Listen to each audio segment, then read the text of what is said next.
नमस्कार साथियों, मैं मनीष मेवाल आप सभी का आपके अपने चैनल लर्न एंड शेयर में तहे दिल से स्वागत और अभिनंदन करता हूं। हम लोग पढ़ रहे हैं इतिहास का आखिरी अध्याय 5 मुद्रण संस्कृति और आधुनिक दुनिया। इसका लेक्चर नंबर 2 है। लेक्चर नंबर 1 में काफी कुछ हम इसके चैप्टर के बारे में जान चुके हैं कि किस प्रकार से मुद्रण की शुरुआत होती है, प्रिंटिंग की शुरुआत होती है, किस प्रकार प्रिंटिंग से पहले, मुद्रण से पहले की दुनिया कैसी थी और उसके बाद किस प्रकार से दुनिया में प्रभाव आता है, किस प्रकार से बदलाव आता है, गुटेनबर्ग का क्या रोल रहा है वो भी हम लोग पढ़ चुके हैं। तो आज के लेक्चर में हमें क्या क्या पढ़ना है तो वो जानते हैं। धार्मिक विवाद और प्रिंट का डर बहुत इंपॉर्टेंट टॉपिक है कि धार्मिक विवाद किस प्रकार से और जो प्रिंट आया उसमें धार्मिक मुद्दा क्यों उठा, ये बात जानेंगे। मुद्रण और प्रतिरोध क्या है, पढ़ने का जुनून जो आप में जरूर होना ही होना चाहिए, अब तो होना ही चाहिए, आप में पढ़ने का जुनून होना चाहिए और ये सपना लेकर के आप पढ़ो कि मुझे बोर्ड टॉपर बनना है तो बनना है।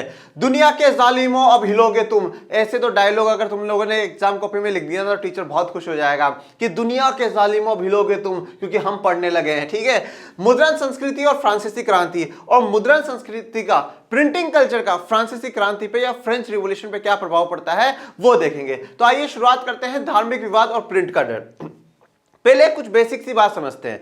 लास्ट लेक्चर में हम लोग ये बात जान चुके हैं कि जैसे जैसे प्रिंटिंग होती जा रही है उससे एक तो क्या है, लोगों में पढ़ने की चाहत बढ़ रही है। अब पहले क्या था, प्रिंटिंग से पहले का समय क्या था, लोगों में अगर पढ़ने की इच्छा भी है ना तो कहां से पढ़े।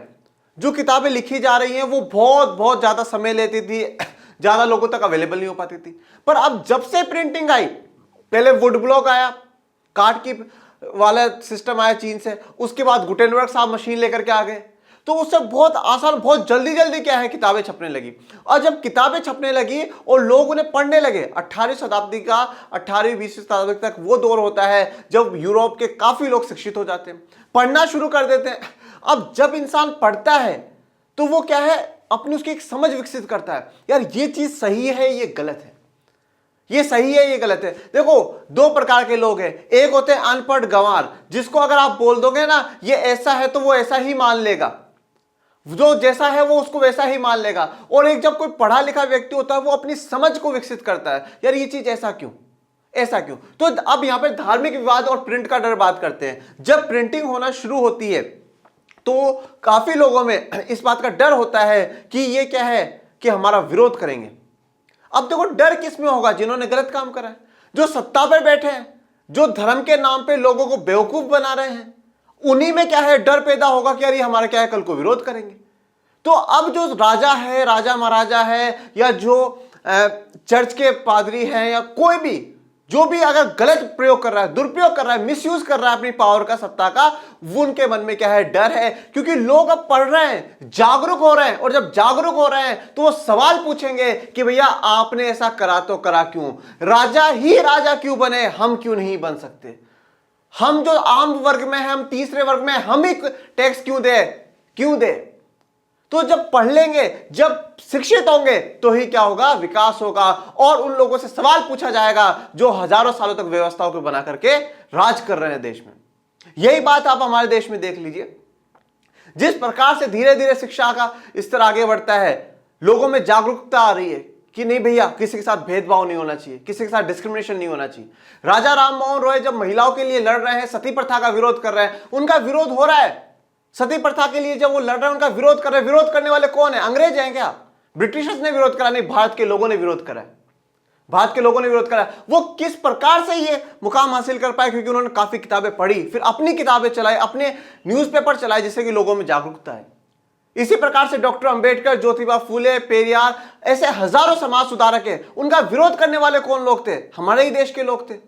पर वो विरोध की जो भावना है वो क्यों, क्योंकि भाई जब प्रिंट होने लगा, जब लोग पढ़ने लगे, तब क्या है, धीरे धीरे प्रिंट के बाद लोगों ने पढ़ना शुरू करा और सवाल पूछना शुरू करा जो लोग गलत है कि भैया आप हमें दबा कैसे रहे हो। आज अगर आज महिलाओं को नहीं पढ़ाया जाए तो आज वो धीरे धीरे सवाल करेंगी, पूछेंगी कि भैया क्यों नहीं, हमें क्यों नहीं पढ़ने दिया जा रहा। अगर किसी विषय जाति के लोगों को नहीं पढ़ने दिया जाएगा, सवाल पूछा जाएगा। तो जो शिक्षा है ना, शिक्षा का बहुत इंपॉर्टेंट रोल है। तो इसी प्रकार से धीरे धीरे, और पूरे चैप्टर में हम लोग दो पर्सपेक्टिव पढ़ते हुए जाएंगे। एक यूरोप का देखेंगे, एक पश्चिमी कल्चर को देखेंगे, पश्चिमी संस्कृति को देखेंगे कि प्रिंट का क्या प्रभाव होता है, और एक भारतीय पर्सपेक्टिव में भी देखेंगे कि भारत में इसका क्या प्रभाव होता है।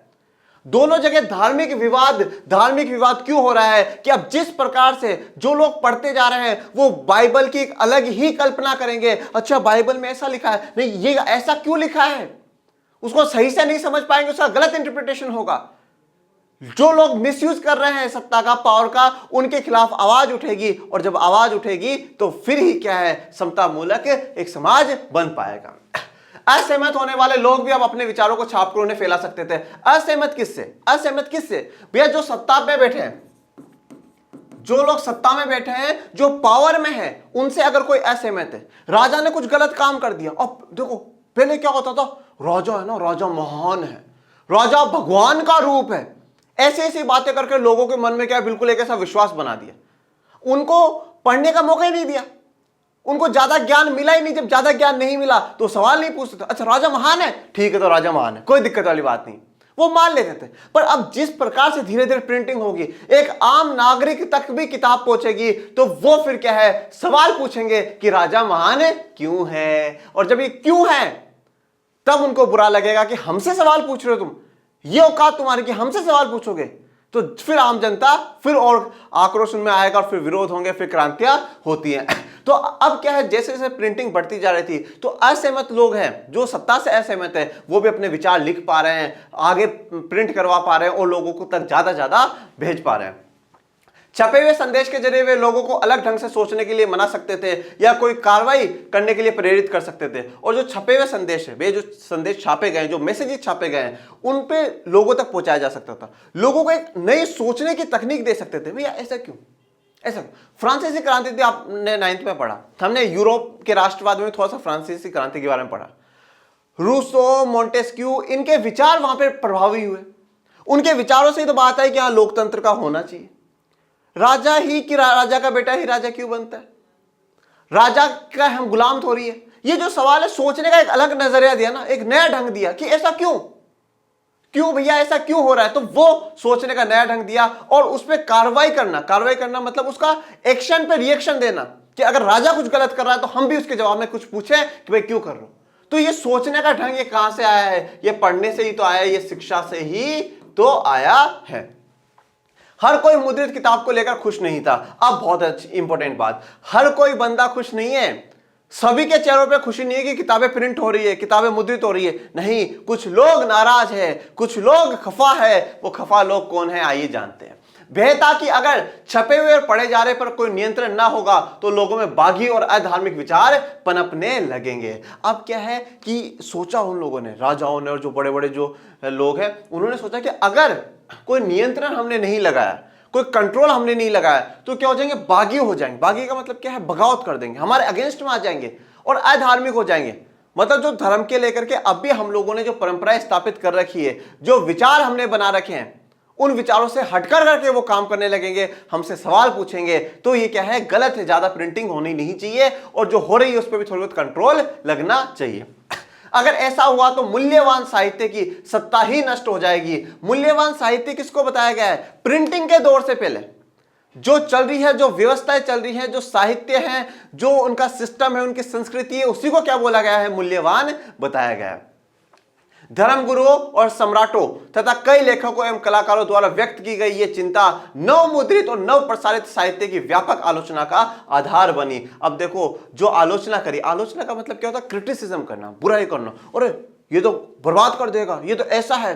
तो किसने करी ये आलोचना, धर्मगुरुओं ने, क्योंकि डर था ना, और जो हमारा देखो ईश्वर है ना, ईश्वर कभी भी है ना किसी में भेद नहीं करता।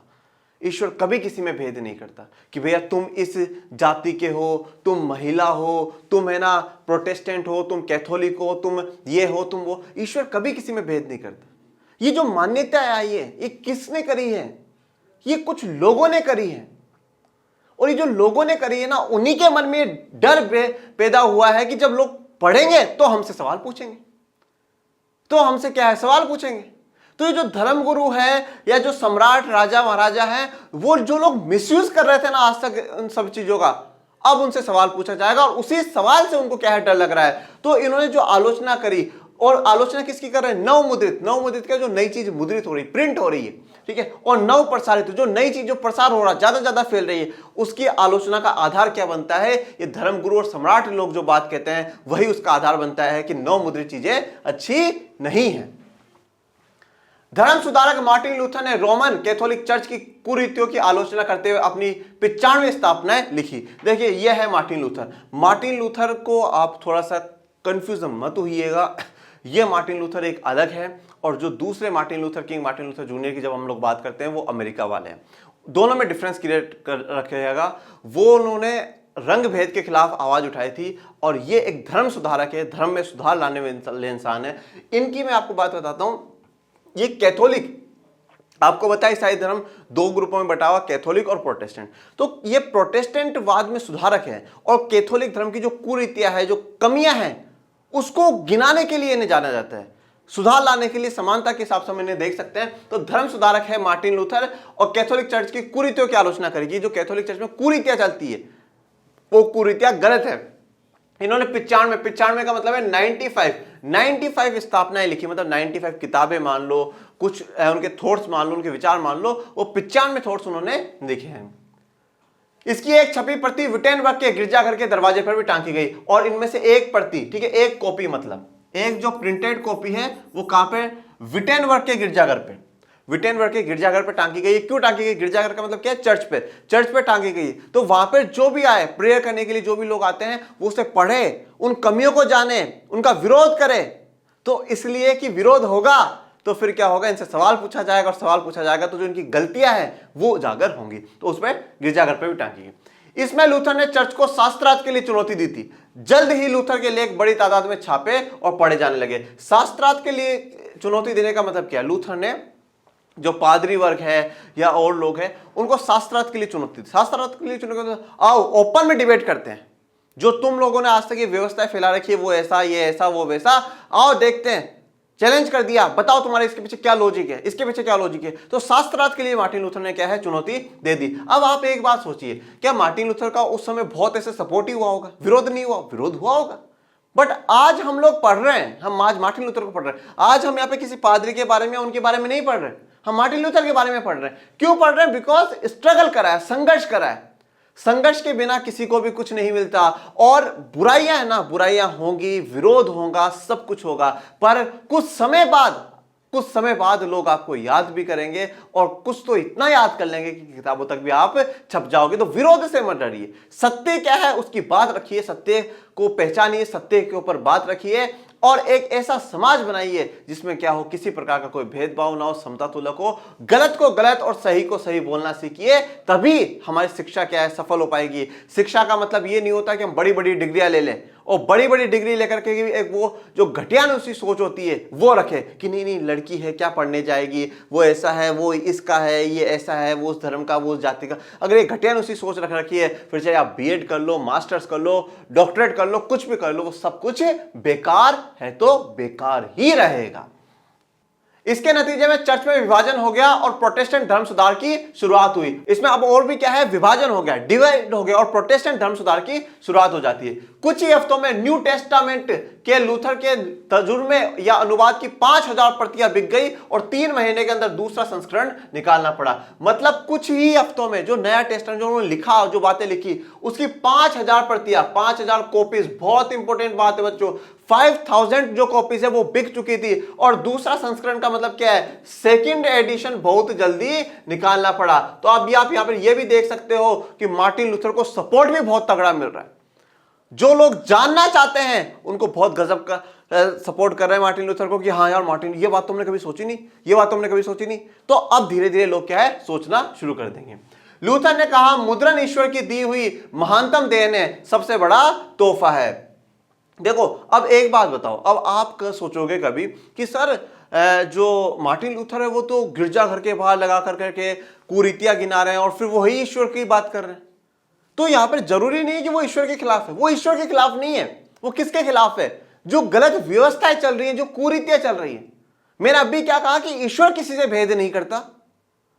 जो लोग हैं जिन्होंने अपने हाथ में सत्ता ले रखी है, उन्होंने क्या है? गलत इंटरप्रिटेशन कर करके लोगों के बीच में सामाजिक विभाजन बनाया है।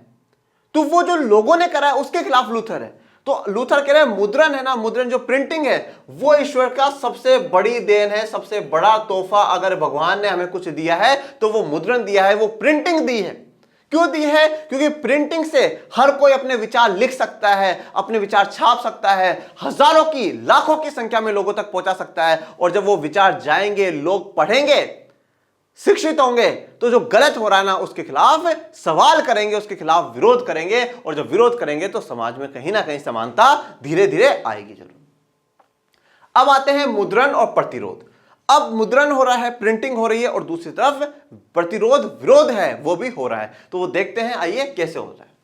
कम शिक्षित लोग धर्म की अलग अलग व्याख्याओं से परिचित हुए। अब देखो, जो कम शिक्षित लोग हैं, देखो मैंने क्या कहा कि एक अनपढ़ गंवार इंसान होता है, आप उसको बोल दोगे ना भाई ऐसा है, तो वो मान लेगा वैसा ही है। वो ज्यादा सवाल जवाब नहीं करेगा, वो ज्यादा सवाल जवाब नहीं करेगा। क्यों? क्योंकि उसको कभी ज्यादा मौका ही नहीं दिया। उसको सिर्फ एक बात सिखाएगी, ऐसा ऐसा ऐसा ऐसा ऐसा ऐसा। जैसे कि मैं आपको चलो एक छोटा सा उदाहरण और देता हूं। जैसे कि मान लो जब हमारे घर में छोटे बच्चे होते हैं, आप छोटे बच्चे को बोलोगे ना बेटा ये चीज ऐसी है, वो मान लेगा। उसको रोज आप बोलोगे ना वो मान लेगा, क्योंकि उसके पास अभी इतना ज्ञान नहीं है कि उस पर वो विचार कर सके कि भाई ये चीज सही है या गलत है, वो मान लेगा। तो उसी प्रकार से जब कम शिक्षित लोग हैं ना, उन्हें अगर हम लोग बोलेंगे कि भैया तुम ऐसा हो, ये बात हो, आप हमारे इंडिया में देख लीजिए, आप इंडिया में देख लीजिए, हजारों सालों तक जाति के आधार पर भेदभाव हुआ। एक विशेष वर्ग को सिखा दिया गया कि भाई तुम लोग क्या हो, तुम ऐसे हो, तुम उस जाति से हो, तुम ऐसे गंदे रहते हो, तुम हमारे सेवा के लिए पैदा हुए। महिलाओं के लिए बोल दिया गया नहीं नहीं महिलाएं घर का ही काम करेगी, ये ईश्वर की मर्जी है, ऐसा है वैसा है। तो क्योंकि उस समय तक इतना शिक्षा नहीं था। फिर धीरे धीरे जब आज दोनों वर्ग पढ़ रहे हैं, आज सवाल पूछते हैं क्यों हमारे साथ भेदभाव, क्यों हम पिछड़े, क्यों महिलाएं क्यों नहीं पढ़ सकती।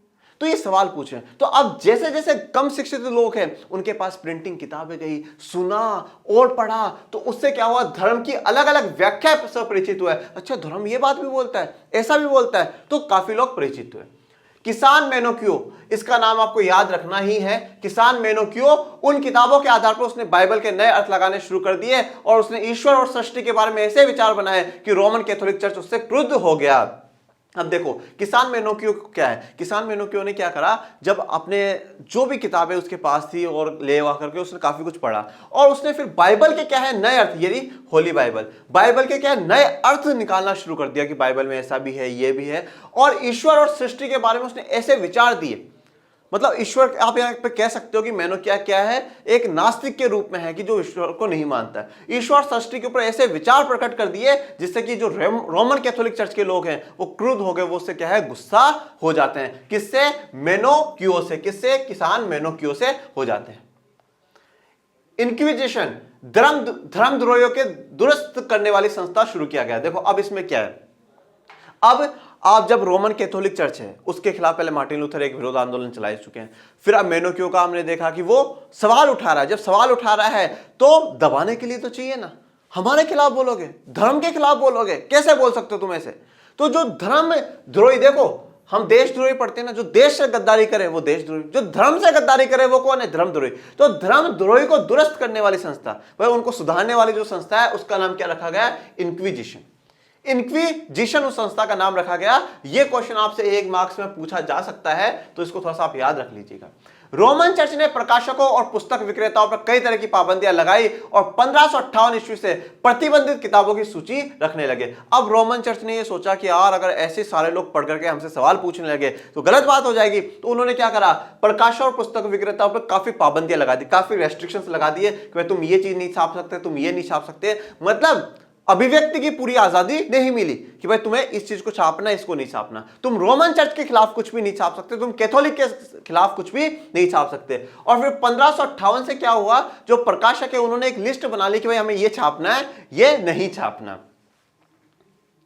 अब देखो, अब मेनोक्यो जो था, मेनोक्यो के साथ फिर क्या हुआ, जब मेनोक्यो को क्या है 2 बार तो पकड़ लिया जाता है, 2 बार पकड़ लिया जाता है, फिर फाइनली उसे मौत की सजा दे दी जाती है, क्योंकि एक मैसेज भी दिया जाता है कि देखो जो धर्म के खिलाफ बोलेगा उसके साथ क्या होगा, ऐसा ही होगा, ऐसा ही होगा। पर क्रांति है ना, हम क्या बात कर रहे हैं, क्रांति की बात कर रहे हैं। और क्रांति में मैंने लास्ट लेक्चर में बताया है, क्रांति क्या है, बदलाव है। क्रांति क्या है, ट्रांसफॉर्मेशन है।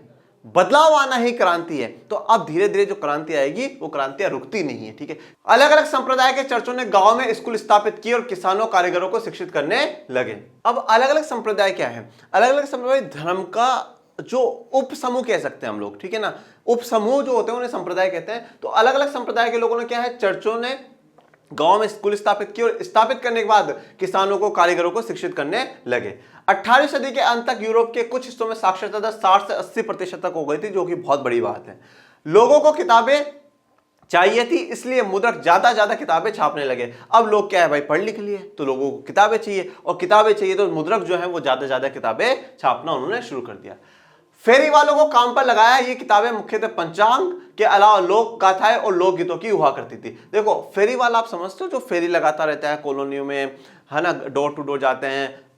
जैसे एक तो आप ये भी देखते हो कि सब्जी वाले भी आते हैं, भाई आलू ले लो, भिंडी ले लो, ठीक है, सब्जी वाला, अलग अलग प्रकार के। और कुछ जैसे ये साइकिल पे दिखाइए कि फूल बेचने वाला है, ठीक है, तो फूल बेचने वाला, ऐसे उन्हें बोलते हैं फेरी वाले। जो फेरी लगाता रहता है, जो राउंड लगाता रहता है ना, उन्हें कहा जाता है फेरी वाला। तो अब फेरी वाले क्या है, जो किताबें लेकर के आते थे, जैसे कि एक तो पंचांग हम लोग तो समझते हैं पंचांग क्या होता है, जो सूरज की, चांद की जो गति है, जवार भाटा, हमने जवार तापी है उसमें पढ़ रखा है, खनिज ऊर्जा संसाधन वाले में, तो उससे हम लोग ऊर्जा भी लेते हैं जवार से। इन सब की क्या स्थिति है, पूरा साल का एक वार्षिक, एक तरीके से आप ये भी कह सकते हो कैलेंडर भी है, ये कैलेंडर भी है पंचांग की। हाँ भैया इस समय ये आएगा, इस समय सूर्य ग्रहण हो सकता है, इस समय चंद्र ग्रहण हो सकता है। ये जो पंचांग है ना, ये पंचांग के अलावा क्या क्या थी, लोक गाथा है, वहां की लोक गाथा है, लोकगीत कि भाई वहां पे ऐसा हुआ था, फिर वहां का ये गीत है। लोकल जो है, अभी लोकल चीजें क्यों छापी जा रही, ज्यादा लोगों में क्या उन चीजों के प्रति नॉलेज आए, उन चीजों के प्रति क्या है, जानकारी लोगों में आए और लोग पढ़े और जाने। लेकिन जल्द ही मनोरंजन प्रधान सामग्री भी आम पाठकों तक पहुंचने लगी। पर धीरे धीरे मनोरंजन वाली चीजें भी लोगों को परोसी जाने लगी कि भाई ये भी देखो, ये भी सुनो, ये भी पढ़ो और एंजॉय करो। इंग्लैंड में पेनी चैप बुक्स या एक पेंशिया किताबें बेचने वालों को चैपमैन कहा जाता था। इन किताबों को गरीब तबके भी खरीद कर पढ़ सकते थे। देखो इंग्लैंड में पेनी का मतलब क्या होता है, पेनी का मतलब होता है भाई एक कॉइन, एक पैसा, बहुत कम, मतलब 1 पैसा 2 पैसा, ऐसा उन्हें पेनी कहा जाता है। चैप बुक्स, देखो चैप बुक्स को क्या है, गुटखा कहा जाता है। ये वो वाला गुटखा नहीं है जो अलग अलग लोग खाते हैं और फिर खा करके थू ऐसे करते हैं और फिर उसे हमारे सड़कों को बिल्कुल लाल रंगों में रंग देते हैं, ठीक है ना। तो वो वाला गुटखा नहीं है। चैप बुक्स का मतलब क्या होता है, बिल्कुल पॉकेट डायरीज होती है ना, देखो पॉकेट डायरीज कितनी होगी, इतनी सी। तो पॉकेट डायरीज क्या होती है कि भाई हम हमारी पॉकेट में भी रख सके। अब वो क्यों है कि भाई हम अगर मान लो कहीं पे ट्रेवल कर रहे हैं, हम कहीं ऑफिस गए हैं, तो वहां पे भी इजीली हम क्या है उसको पढ़ सके। नहीं तो कोई बहुत बड़ी मोटी किताब होगी तो उसको ले जाने में इंसान सोचता है कौन ले जाएगा, कौन पढ़ेगा। तो बिल्कुल शॉर्ट और स्वीट डायरीज बना करके लोग अपने पास रखते थे। तो जो फेरी वाले बेच रहे हैं वो चैप बुक्स बेच रहे हैं, जिन्हें हम लोग क्या कहते हैं, गुटखा भी कहते हैं। तो ये चैप बुक्स बेचने वालों को क्या कहा जा रहा है, चैपमैन कहा जा रहा है। और पेनीज में आ रही है, कुछ पेनीज में, तो कुछ रुपए में, कुछ पैसों में आ रही है, तो उसे गरीब तबका का भी इंसान खरीद सकता है। अब सोचो गरीब भी खरीद करके पढ़ रहा है, तो सवाल वो भी करेगा कि क्यों क्यों क्यों। और ये जब क्यों का सवाल आएगा तो जो सत्ता पे बैठे हैं, जो गलत प्रयोग कर रहे हैं, उनको बुरा लगेगा।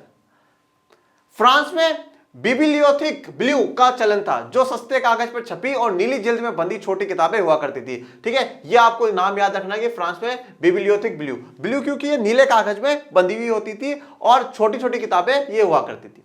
इसके अलावा 4-5 पन्ने की प्रेम कहानियां थी और अतीत की थोड़ी गाथाएं थी, जिन्हें क्या कहा जाता था, इतिहास। तो 4-5 पन्ने की प्रेम गाथा, मैंने क्या ना, मनोरंजन वाली चीजें भी देने लगे लोगों को, ठीक है। प्रेम गाथाएं पढ़ो, ठीक है, रोमियो जूलियट के बारे में पढ़ो, उसके बारे में पढ़ो। प्रेम कहानियां भी 4-5 पन्नों में खत्म कर दी जाती थी। और कुछ कोई अतीत में कोई बहुत बढ़िया घटना हुई होगी, कैसी भी घटना हुई हो, वो लोगों को परोसी जाने लगी और उसमें को क्या कहा गया, इतिहास कहा गया। 18वीं सदी के आरंभ से पत्रिकाओं का प्रकाशन शुरू हुआ, जिनमें समसामयिक घटनाओं की खबर के साथ साथ मनोरंजन भी परोसा जाने लगा। अब 18वीं सदी के साथ आरंभ पत्रिकाओं का, ठीक है, न्यूज़पेपर्स की शुरू हो गई, मैगजीन्स शुरू हो गई। तो उसमें समसामयिक घटनाएं, भाई जो वीकली जो घटनाएं हो रही है, वीकली मंथली जो घटनाएं हो रही है, वो तो बताई जाने थी कि भाई आज ये हुआ है, आज राजा ने ये कर दिया, सरकार ने ये कर दिया, लड़ाई में ये हुआ, युद्ध में ये हुआ, बहुत कुछ, पर उसके साथ साथ मनोरंजन भी बताने जाने लगा। कि जैसे आज का न्यूज़पेपर देखो ना यार, आप न्यूज़पेपर में क्या है, जो चुटकुले होते हैं वो चुटकुले भी आते हैं, आप लोगों के लिए पजल भी आता है कि आप पजल सॉल्व कर सको, और अब का तो मुझे पता नहीं, पर पहले के टाइम पे तो ड्राइंग का भी आता था, एक शायद संडे को या कैसे, एक न्यूज़पेपर का परिवार भी आता है, उसमें आपकी सिर्फ हेल्थ के बारे में, फैमिली के बारे में ही बताते हैं, कुछ कभी कभी अलग से एक्स्ट्रा एडिशंस भी आते हैं कि हाँ ये पढ़ लो। तो ये क्या है, ये सब मनोरंजन के लिए ही दिया जाता है। उसी तरह वैज्ञानिक और दार्शनिक भी आम जनता की पहुंच के बाहर नहीं रहते। तो अब जैसे कोई वैज्ञानिक ने कुछ नया इन्वेंशन किया, कोई नया आविष्कार किया, तो वो भी अखबार में छप गया, और अखबार में छप गया तो लोगों ने पढ़ लिया। कोई लड़ाई हो रही है तो उसके बारे में भी, अब पहले तो क्या होता था, लड़ाई हुई है, हमारी सेना हार करके आ गई या जीत करके आ गई, फिर पता चलता था आगे जीत करके, हारे या जीते, हारे या जीते। मैं जैसे कि एक एक्चुअल में बताता हूं, जब हम लोग क्रिकेट टीम में खेला करते थे स्कूल की तरफ से, तो अब जैसे ही स्कूल में आते थे, अगर 2-2:30 बजे से पहले पहले आ जाते थे, अगर मैच खत्म हो जाता था, तो हम लोग आते थे ना, तो स्कूल को जीते या हारे, जीत गए या हार गए, ऐसा होता था। नहीं तो नेक्स्ट डे फिर सब ये पूछा करते थे। तो यही सीन पहले भी चला होगा कि जब लड़ाई से सेना आ रही है तो पता पूछते होंगे, जीत गए क्या भाई या हार के आए हो, क्या खो दिया, तो ऐसा। पर अब ऐसा नहीं है, अब वो क्या है, न्यूज़पेपर में छप जाता था। तो वैज्ञानिक है, दार्शनिक क्या होते हैं, जो फिलोसफर्स होते हैं, जो आगे की सोचते हैं, बताते हैं कि ये ऐसा है, जो अपने विचार रखने वाले जो लोग होते हैं, उन वो भी अब न्यूज़पेपर में छपने लगे। जब आइजैक न्यूटन, ये रहा आइजैक न्यूटन साहब, ठीक है, कौन नहीं जानते हैं, आइजैक न्यूटन जैसे वैज्ञानिकों ने अपने आविष्कार प्रकाशित करने शुरू किए, तो उनके लिए वैज्ञानिक बौद्ध में पगा एक बड़ा पाठक वर्ग तैयार हो चुका था, जिसको विज्ञान से प्यार था, जो जानना चाहता था। तो जिनको विज्ञान से प्यार था, वो अब आइजैक न्यूटन के जब भी आविष्कार होते थे तो उनके बारे में पढ़ते थे कि वे किस प्रकार से आविष्कार करा है, कैसे करा है, और क्या संभावनाएं हो सकती है। तो उनको एक नया पाठक वर्ग मिल जाता है। विज्ञान, तर्क और विवेकवाद के उनके विचार लोकप्रिय साहित्य में भी जगह पाने लगे। देखो अब क्या है, पहले सिर्फ और सिर्फ बेसिक बातें बताई जा रही है, अब मनोरंजन भी आ रहा है, खेलकूद की जानकारी भी मिल रही है, आपको लड़ाई के बारे में मिल रहा है, दार्शनिक ने क्या बोला है वो भी मिल रहा है, विज्ञान में क्या हुआ है वो भी, तर्क और विवेकवाद का मतलब क्या है कि सही गलत की बात सोच सके, एक विवेक से, दिमाग से काम कर सके, ये सारे काम क्या है धीरे धीरे लोकप्रिय होते जा रहे हैं। अब आते हैं कि दुनिया के जालिमों अब हिलोगे तुम। क्या है, गजब का डायलॉग बोला ना, दुनिया के जालिमों अब हिलोगे तुम। ठीक है, क्यों? क्योंकि तुम लोगों ने क्या है, जो दुष्प्रचार करा है, जो सत्ता का गलत प्रयोग उठाया है, अब लोग जान रहे हैं, लोग जाग रहे हैं, और जागेंगे तो तुम्हारा विरोध करेंगे, और जालिमों तुम हिल जाओगे। 18वीं सदी के मध्य तक यह आम विश्वास बन चुका था कि किताबों के जरिए प्रगति और ज्ञानोदय होता है। यह बात बेसिक सी बात है ना, लोगों को यह बात पता चल चुकी थी कि हम किताबें पढ़ेंगे तो हमारी प्रगति होगी। प्रगति क्या है? प्रोग्रेस होना, बदलाव आना। भैया प्रगति हम लोग विकास में भी पढ़ चुके हैं ना भाई, पहले इतने से, फिर इतने से, फिर इतने से, फिर इतने से, आज इतने से। ये क्या है? प्रगति है। पहले आपके 40 में से 5 नंबर आते थे, फिर 10 आए, फिर 15 आए, फिर 20, फिर 30, फिर 40। ये क्या है? ये प्रगति है, प्रोग्रेस है। तो प्रोग्रेस होती है, मतलब प्रोग्रेस होती है। और ज्ञानोदय, ज्ञानोदय का मतलब क्या है? ज्ञान में उदय होता है, हमारा ज्ञान बढ़ता है, बहुत ज्यादा ज्ञान हमारा बढ़ता है। ये बात तय हो चुकी थी 18वीं सदी के मध्य तक, लोगों को पता चल चुका था कि अगर हम किताबें पढ़ेंगे तो हमारी प्रगति होगी और ज्ञानोदय होगा। लुई सेबेस्टियन मर्सिये, ये है लुई सेबेस्टियन मर्सिये, इन्होंने घोषणा करी कि छापाखाना प्रगति का सबसे ताकतवर औजार है, इससे बन रही जनमत की आंधी में निरंकुशवाद उड़ जाएगा। क्या क्या लाइन है देखो। अब जब आप कभी आंसर लिखो ना, जैसे आप कभी निरंकुशवाद के खिलाफ आंसर लिखते हो और है, तो उनमें इनकी लाइनें यूज कर सकते हो। आप कभी प्रिंटिंग की बात लिख रहे हो, मुद्रण के बारे में कुछ लिख रहे हो, कोई भी क्वेश्चन आ जाता है, तो जैसे कि अब भी हम लोगों ने पढ़ा कि ईश्वर की सबसे बड़ी देन है, ईश्वर की सबसे बड़ी देन है। और अब मर्सिये क्या कह रहे हैं कि छापाखाना प्रगति का सबसे ताकतवर औजार है। अगर प्रगति करनी है, अगर प्रोग्रेस हम लोगों को करनी है, तो उसका सबसे ताकतवर औजार क्या है? छापाखाना है, क्योंकि उसी से लोगों तक ज्ञान पहुंच पाया है। इससे बन रही जनमत की आंधी, जनमत में क्या, जो लोग इकट्ठा हो रहे हैं, जो तैयार हो रहे हैं, जो आंधी बन रही है ना, वो क्या है? निरंकुशवाद को उड़ा देगी। निरंकुशवाद को क्या कर देगी? उड़ा देगी। अब निरंकुशवाद का मतलब क्या होता है? अंकुश का मतलब क्या है? कंट्रोल में होना, वो कंट्रोल में आएगा। अब यहां पे निरंकुश कौन है? निरंकुश का मतलब जो कंट्रोल में नहीं है। और कंट्रोल में कौन नहीं होगा? राजा महाराजा। जो निरंकुश है उनको उड़ा देगी। जो किसी की बात नहीं मानते, ना जनता की सुनते हैं, किसी की भी नहीं सुनते, उनके लिए क्या है? बहुत खतरनाक औजार है, बहुत खतरनाक हथियार है, वो उनको उड़ा देगा। छापेखाने की भूमिका के बारे में आश्वस्त मर्सिये ने कहा, ए निरंकुशवादी शासकों, अब तुम्हारे कांपने का वक्त आ गया है। आभासी लेखक की कलम के जोर के आगे तुम हिल उठोगे। ए जालिमों, तुम अब नहीं टिक पाओगे। ठीक है, तो अब मार्शी कहते हैं कि ए निरंकुशवादी शासक को तुम्हारे कांपने का वक्त आ चुका है, अब तुम ज्यादा देर तक नहीं टिक पाओगे और जो लेखक है, आभासी लेखक हैं, उनके कलम के जोर पे अब तुम आगे नहीं चल पाओगे, ना तुम हिल उठोगे। अब आते हैं मुद्रण संस्कृति और फ्रांसीसी क्रांति। ठीक है, प्रिंट कल्चर का और फ्रांसीसी रिवॉल्यूशन का, फ्रेंच रिवॉल्यूशन का क्या संबंध है और किस प्रकार से हमें देखने को मिलता है कि मुद्रण कल्चर जो हुआ, मुद्रण संस्कृति जो आई और जिस प्रकार छापेखाने विकसित होने लगे, उसने फ्रांस की क्रांति पे किस प्रकार से भूमिका निभाई, वो हमें देखनी है। अब देखो, इसमें हम 3 पहलू देखेंगे जिससे कि हमें पता चलेगा कि फ्रांस की क्रांति पे प्रभाव हुआ है। पहला, छपाई के चलते ज्ञानोदय के चिंतकों के विचारों का प्रसार हुआ, उनके लेखन के ने कुल मिलाकर परंपरा, अंधविश्वास और निरंकुशवाद की आलोचना पेश की। तो सबसे पहले तो क्या हुआ, जो छपाई जब होना शुरू हुई तो ज्ञानोदय के चिंतकों, ज्ञानोदय जिनका ज्ञान उदय हो चुका है, ऐसे चिंतक जो हैं, उनके विचारों का प्रसार हुआ। जैसे कि मैं बात करता हूं रूसो, मोंटेस्क्यू, इनके विचारों का प्रसार ही तो हुआ है भाई। कॉफी शॉप में, सैलून में, शराब घर में, सारी जगह बैठ करके उनके विचारों की चर्चा हो रही, जोर जोर से बोल करके पढ़ा जा रहा है। 9th का वीडियो देखिएगा अगर आपने फ्रेंच रिवॉल्यूशन, फ्रांसीसी क्रांति का नहीं देखा है तो। जोर जोर से बोल करके पढ़ा जा रहा है, जनता को सुनाया जा रहा है कि देखो ये विचार है। और फिर उसके बाद जब उसके लिए कर के लिए मीटिंग होती है कि भाई हम कर बढ़ाएंगे, तो देखिए फिर उसके बाद तो पूरी क्रांति शुरू हो ही जाती है। तो विचारों का प्रसार हुआ। और जो इनके लेखन है, किनके, जो बड़े बड़े जो दार्शनिक हैं जैसे कि रूसो, मोंटेस्क्यू, इनके लेखनों ने क्या करा है कि कुल मिलाकर जो परंपराएं बनी हुई है, अंधविश्वास और निरंकुशवाद की आलोचना करी, क्रिटिसाइज कर रहा है। ऐसा क्यों अंधविश्वास, भाई ऐसा क्यों कर रहे हो तुम लोग? ये राजा आ रहा तो राजा के पैर चूमना, क्यों पैर चूमू, हाँ क्यों चूमना है? ये फालतू की बात है। तो ये निरंकुशवाद जो चीजें हैं, ये जो परंपराएं, अंधविश्वास, इसको खत्म करना चाहिए, ये फ्रांस का झंडा है।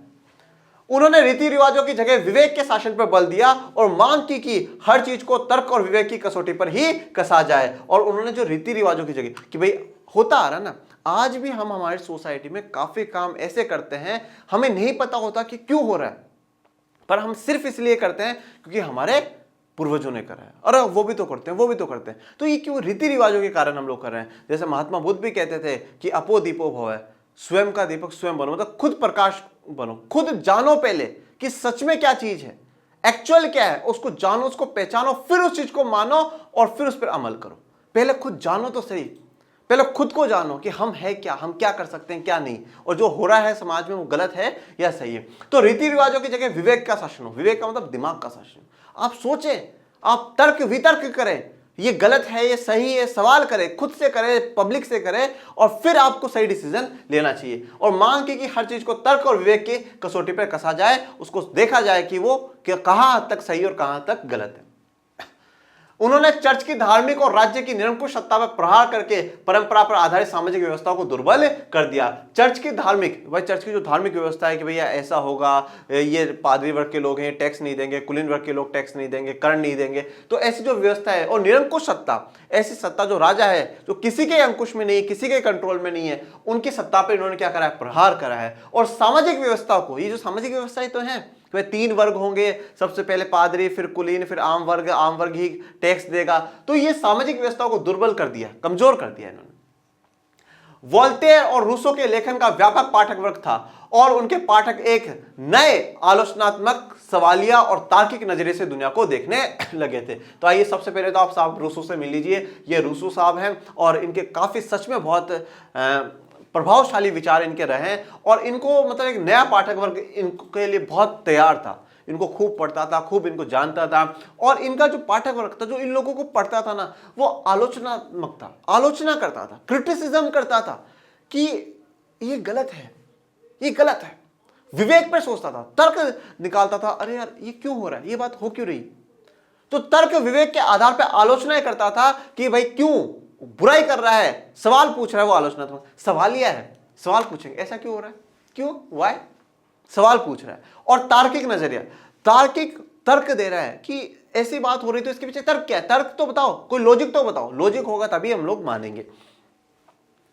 दूसरा कारण, तो पहला कारण हम लोगों ने पढ़ लिया, अब दूसरा कारण। दूसरा, छपाई ने वाद विवाद समाज की नई संस्कृति को जन्म दिया। सारे पुराने मूल्य, संस्था और कायदों पर आम जनता के बीच बहस मुंहबहस हुई और उनके पूर्ण मूल्यांकन का सिलसिला शुरू हुआ। देखो अब क्या है, दूसरा कारण क्या हुआ, जब छपाई आई। देखो छपाई में एक बात आप हमेशा ये बात ध्यान रखिएगा, दोनों पक्ष चल रहे हैं, दोनों पक्ष चल रहे हैं, एक ही पक्ष नहीं है कि सारे ऐसी ही आंधी में चल रहे हैं कि जो राजा के खिलाफ हो, धर्म के खिलाफ हो, ऐसे नहीं है।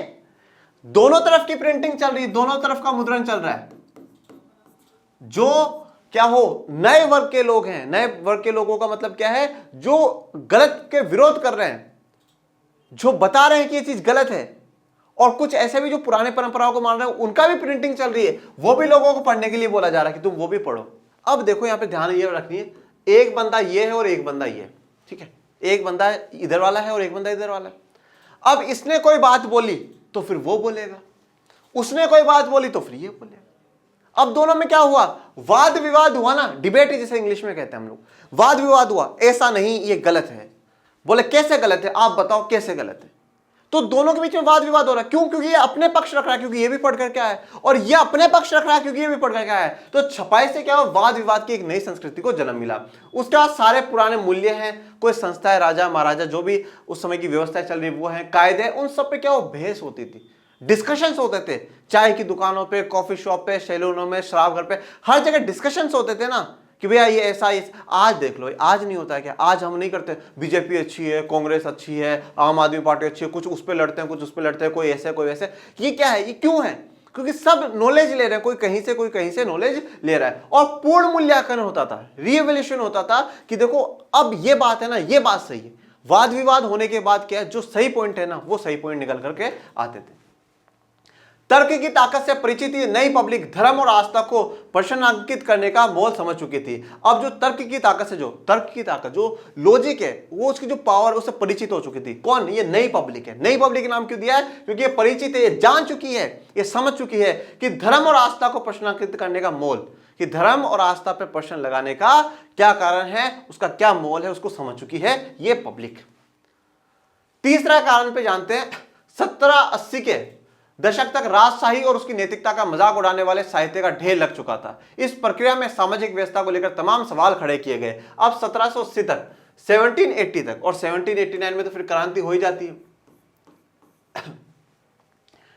1780 के दशक तक क्या है, राजशाही जो राजा है वो, और उसकी नैतिकता कि भाई उसकी ये काम है, वो ऐसा करता है, सही गलत है, उसके मजाक उड़ाने वाले जो काम है ना, उस पर काफी साहित्य लग चुका है। जैसे कि एक तो अपन ने भी लुई 16 का कैसे मजाक उड़ाया था कि कितने कपड़े पहनता है, पर अपन तो बहुत लेट उड़ा रहे हैं तो बहुत मजाक उड़ाने वाले साहित्य का ढेर लग चुका था। इस प्रक्रिया से क्या हुआ, काफी सामाजिक व्यवस्था को लेकर भी सवाल थे कि भाई तीसरे वर्ग के लोग ही कर क्यों दे, तो सामाजिक व्यवस्था को लेकर के भी करते। ये मैंने एक बिल्कुल महाराजा रानी का, ये तो इंग्लैंड का है वैसे, रानी बैठी है और उनका पूरा महल है, वो दिखाया है। कार्टूनों और कैरिकेचरों, व्यंग चित्रों में यह भाव उभरता था कि जनता तो मुश्किलों में फंसी है, जबकि राजशाही भोग विलास में डूबी हुई है। भूमिगत घूमने वाले इस साहित्य ने लोगों को राजतंत्र के खिलाफ भड़काया।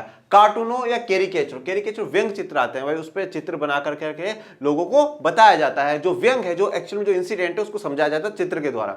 तो ऐसे भाव उभरते थे, और वो क्या है, ये मैसेज आते थे, जनता तो कितनी परेशान है, फ्रांस की जनता भाई सारी परेशान। अब मैं 9th क्लास में पूरा वीडियो पढ़ाया है, 9th चैप्टर जो फ्रांसीसी क्रांति है, कि किस प्रकार से रानी का कर्जा उठा रहे हैं, रानी खर्चे करती जा रही है, राजा युद्ध लड़ते जा रहे हैं, फ्रांस की जो जनता है वो डूबती जा रही है, कोई मतलब नहीं है। पर जो राजशाही है, राजा रानी है, उनके भोग विलास, उनके जीवन में विलासिता चाह रही है, आराम से लग्जरियस लाइफ जी रहे हैं, कंफर्ट जोन में, उनको कोई प्रॉब्लम नहीं है। तो ये जो चीज हुई, भूमिगत घूमने वाले, भूमिगत का मतलब क्या है, चुपचाप अंडरग्राउंड पर। राजा रानी को, उसके लोगों को पता नहीं, चुपचाप ही साहित्य एक से दूसरे लोग तक पहुंच रहा है, और ये क्या कर रहा है, ये लोगों को भड़का रहा है, किसके, शासन के खिलाफ, सत्ता के खिलाफ, और अगर मैं अपनी भाषा में कहूं तो लोगों को जागरूक कर रहा है अन्याय के खिलाफ। एक तरफ वे अगर रूसो और वोल्टेयर पढ़ रहे थे, तो दूसरी तरफ चर्च और राज्य का प्रोपेगेंडा या प्रचार भी है। देखो ये बात मैंने कही ना, दोनों तरफ का प्रचार चल रहा है, ऐसा नहीं कि एक तरफ का ही चल रहा है, दोनों टीमें लगी हुई है। तो एक तरफ अगर जो लोग जागरूक होना चाहते हैं वो रूसो और वोल्टेयर को पढ़ रहे हैं, और दूसरी तरफ जो नहीं धर्म ही सब श्रेष्ठ है, जैसे कि पादरी कुलीन वर्ग के लोग हैं, वो चर्च और राज्य का प्रोपेगेंडा और प्रचार को फैला रहे हैं कि नहीं देखो धर्म के खिलाफ नहीं होना चाहिए, राजा महान है, किंग इज ग्रेट, ऐसी बातें कहते थे। वे कुछ विचारों को स्वीकारते थे तो कुछ को नकारते भी थे, फिर चीजों की अपने ढंग से व्याख्या भी करते थे। तो अब लोग क्या पढ़ रहे हैं, अब दोनों प्रकार के पढ़ रहे हैं। तो अब क्या है, कुछ को स्वीकार लेते थे, हाँ यार ये बात तो सही है, फिर कुछ को नकारते थे, नहीं ये बात गलत है, और फिर अपने हिसाब से एक नई बात, एक नया तरीका उजागर करते थे। और इसी को क्या है, सच में एक शिक्षित व्यक्ति कहते हैं, जो सही गलत दोनों को पढ़ करके एक नया तरीका निकालें। इसी के साथ हमारा आज का लेक्चर नंबर 2 वो कंप्लीट होता है। इसमें आपको किसी भी प्रकार का कोई भी डाउट रहा हो तो आप कमेंट बॉक्स में जरूर पूछिएगा और ज्यादा से ज्यादा अपने चैनल को लाइक करें, शेयर करें, सब्सक्राइब करें और मिलते हैं अगले वीडियो में। तब तक के लिए थैंक यू सो मच। जय हिंद, जय भारत।